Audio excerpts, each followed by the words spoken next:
अगर मैं आपको बोलूँ कि आपके घर में आपको अपना खाना बनाना है और आपके परिवार में 10 लोग हैं। अब ये सभी लोगों को 10 बजे तक खाना मिल जाना चाहिए, वरना ये भूखे पेट ही सो जाएँगे। अब वो हालात ये होती है कि कुछ लोग 9 बजे ऑफ़िस से आते हैं, स्कूल से, कॉलेज से, कहीं से भी 9 बजे तक आते हैं और आपको बताते हैं कि वो कितनी रोटी खाएँगे। जब आप खाना बनाने जाते हैं तो देखते हैं आपके घर में आटा खत्म हो चुका है, फिर भी जितना आटा बचा है उसमें से आप रोटी बनाते हैं और रोटी बनाते-बनाते ही ऑलमोस्ट 11 बज जाता है। 11 बजे तक आधे लोग सो चुके होते हैं या आधे लोग कहीं और से खाना मँगा के खा चुके होते हैं। इस सिनेरियो को अगर आप फ़ील करेंगे तो आपको बहुत कॉम्प्लिकेटेड लगेगा। ऐसा ही कुछ हाल होता है किस मैन्युफैक्चरिंग कंपनी में या किसी भी बड़े ऑर्गेनाइज़ेशन में।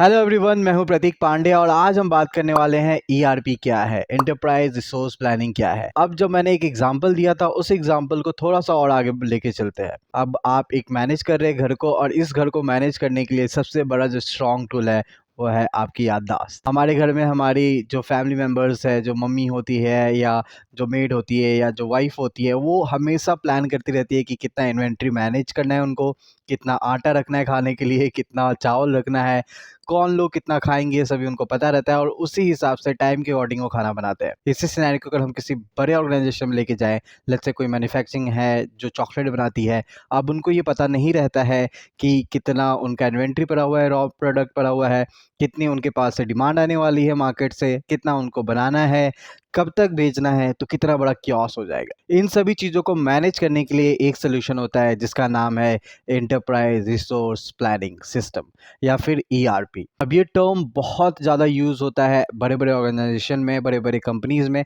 क्योंकि यहाँ पे इस सिस्टम पे उनकी सारी डे टू डे एक्टिविटी जो होती है मैनेज होती है। अब ईआरपी बेसिकली अलग-अलग डिपार्टमेंट के सॉल्यूशन को मिला के एक लार्ज सॉल्यूशन बनता है और इसका मेन और फोकस रहता है कि सारे डिपार्टमेंट का जो भी डेटा पॉइंट है वो एक सिंगल जगह पे आके रखा जाए, ताकि जो ओवरव्यू मिल सके मैनेजमेंट को और वो पता कर सके कि कहाँ पे कब क्या पहुंचाना है। जनरली होता ये है कि एक सेल्स टीम होती है जो मार्केट में जाती है, डिमांड लेके आती है, क्लाइंट्स लेके आती है, वो लेके आती है कि कितना प्रोडक्ट उनको बेचना है, क्या बेचना है, किस तक कब तक बेचना है और कब तक डिलीवरी होनी चाहिए। फिर वो जाता है प्लानिंग के पास, वो प्लान करते हैं, उसी हिसाब से वो रॉ मटेरियल खरीदते हैं, इन्वेंट्री मैनेज करते हैं और प्लान बनाते हैं। उसके बाद वो मैन्युफैक्चरिंग के पास चला जाता है जहाँ पे चीज़ें बनती है, मैन्युफैक्चर होती है, पूरी चीज़ पैकेजिंग होती है और उसके बाद वो वेयर हाउस में चला जाता है। वेयर हाउस में जाने के बाद इन्वेंट्री मैनेज होता है कि कब निकलना है, कब तक निकलना है एंड देन उसके बाद वो लॉजिस्टिक के पास चला जाता है। लॉजिस्टिक में जाने के बाद लॉजिस्टिक प्लान करती है कि कब तक गाड़ी जाएगी, ट्रक्स जाएँगे एंड देन वो डिलीवर्ड हो जाता है।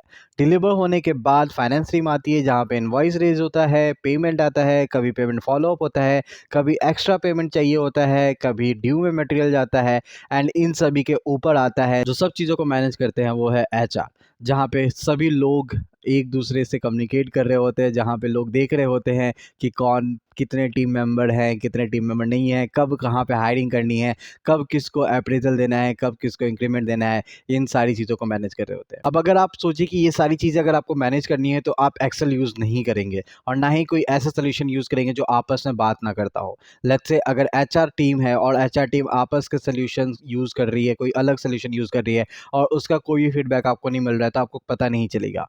Same goes for the marketing team. अगर कौन सी क्लाइंट कब आ रहा है, ये सब चीज़ आपको पता नहीं चल रहा है तो आप कैसे प्रेडिक्ट करेंगे कि आपके कंपनी का ग्रोथ क्या हो रहा है। ऐसे ही अगर मैन्युफैक्चरिंग पार्ट में जाए तो वहाँ पे अगर पता नहीं चलेगा कि कितना डिमांड आ रहा है तो वो चीज़ें कैसे बनाएँगे। और इसी तरीके से अगर हम लॉजिस्टिक में जाए तो लॉजिस्टिक में अगर उनको पता नहीं चलेगा कि कब क्या मटेरियल भेजना है तो वो कैसे व्हीकल हायर करेंगे या कैसे वो प्लान करेंगे।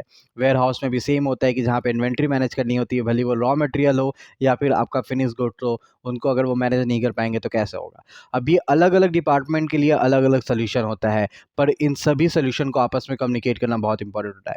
यहीं पे आता है ईआरपी। ये सारे ईआरपी के जो अलग-अलग मॉड्यूल मिल के एक ईआरपी बनाते हैं।